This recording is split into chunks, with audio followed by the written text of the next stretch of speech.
เรียกใช้ทางจิรภาสังฆพันธ์ได้นะครับอยู่ตรงรถไฟนะครับบ้านเฮาจะใช้บริการที่เป็นประจำเนาะจะขอขอบคุณทางจิรภาด้วยนะครับครับสำหรับทางท่านผู้นำท่านกำนันท่านผู้ใหญ่โตจะพูดอย่างนี้บอกว่าอย่างนี้บอกจะเลยบอกไม่ได้ร้องบอกบอกให้อ่อนน้อมมอแทนกันเลยไหมว่าไอ้ไส้เขา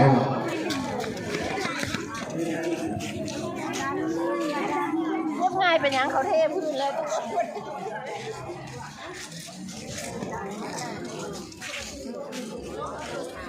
ตามน้ำน้นเราบอกเลยค่ะ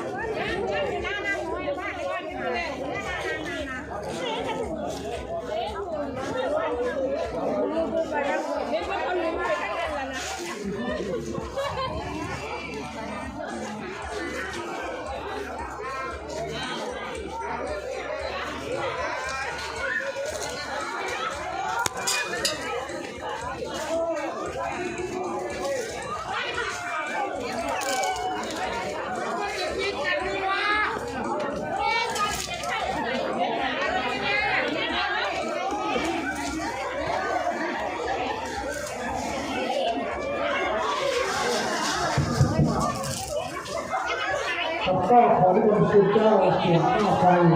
สีรุ่งได้ผม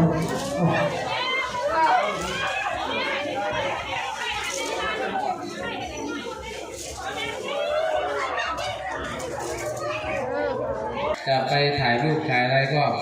ขึ้นไปเด้อนะจะได้เตรียมเผาไปถ่ายรูปจะได้เตรียมประกอบพิธีต่อไปได้พากันญาติเลย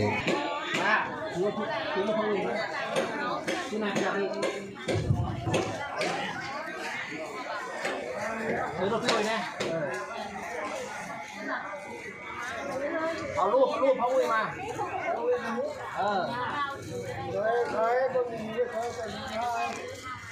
สอง